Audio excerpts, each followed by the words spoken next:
भारत से पानी की आमद में इजाफे के बाद सियालकोट में मराला बैराज पर शदीद तूफ़ान के बाद ऊंचे दर्जे का सैलाब है।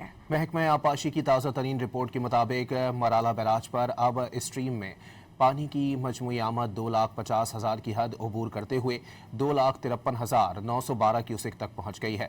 दरियाए जम्मू तवी से 12,462 क्यूसेक और मुनावर तवी से 8,123 क्यूसेक का सैलाबी रेला बैराज में शामिल हो रहा है।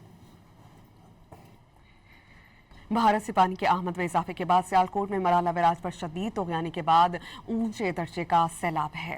महकमा आबपाशी की ताज़ा तरीन रिपोर्ट के मुताबिक मराला बैराज पर अब स्ट्रीम में पानी की मजमूई आमद 2,50,000 की हद अबूर करते हुए 2,53,912 क्यूसेक तक पहुँच गई है। दरियाए जम्मू तवी से 12,462 क्यूसेक और मुनावर तवी से 8,123 क्यूसेक का सैलाबी रेला बैराज में शामिल हो रहा है।